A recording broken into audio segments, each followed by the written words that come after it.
அதிமுக கூட்டணியில் உள்ள யாராவது டெல்லிக்கு சென்றாலே முதலமைச்சர் ஸ்டாலின் பயப்படுகிறார் என்று கூறியுள்ள அமமுக பொதுச் செயலாளர் டிடிவி தினகரன், நடுவண் அரசு எவ்வளவு பணம் கொடுத்தாலும் அதை தமிழ்நாடு அரசு அபகரித்துக் கொள்கிறது என்றும், டெல்லியில் ஆட்சியில் பங்கு அளித்தபோது தமிழ்நாட்டிற்கு எவ்வளவு அவப்பெயர்களை கொடுத்தார்கள் என்பது எல்லோரும் அறிந்ததே என்றும் குற்றம் சாட்டியுள்ளார். எனக்கு இன்றைக்கு வர சொல்லிய அழைப்பு என்பது 4 நாளுக்கு முன்பே வந்த அழைப்பு. அதனால நீங்களா தொகுதி பங்கீடுக்கு தான் நாங்கள் போகிறோம் அப்படின்னு நீங்களா முடிவெடுத்தா, நீங்களே கேள்வியிலே லீட் கொடுத்தா அதுக்கு நான் பதில் சொல்ல வேண்டிய அவசியம் இல்லை. தமிழ்நாட்டுக்கு நிதியை பெற்றுத்தர அவர்கள் செல்லவில்லை என்று சொன்னார். தேர்தல் அறிவிப்புக்கு பிறகு தமிழ்நாட்டுக்கு நிதி ஒதுக்க முடியுமா? அதை கூட முதல்வருக்கு தெரியாதா?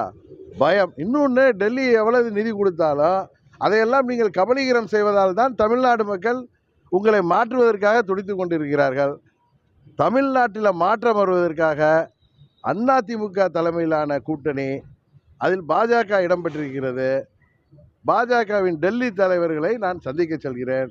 கருணாநிதி அவர்கள் தலைமையில் இருந்தப்போ தான் நீட் தேர்வே அறிவிக்கப்பட்டது. காங்கிரஸ் கூட்டணியில் நமது தொப்புள் கொடி உறவுகளான இலங்கை தமிழர்கள் லட்சமாக கொல்லப்பட்ட போது அதற்கு காங்கிரஸ் ஆட்சி உதவி செய்த போது அமைதி காத்தவர்கள் இவர்கள். அதனால் திரு ஸ்டாலின் அவர்களுக்கு பயத்தில் ஏதோ பேசுகிறார். ஏன்னா டெல்லிக்கு நாங்கள் போனாலே பயப்படுறார். அதான் உண்மை.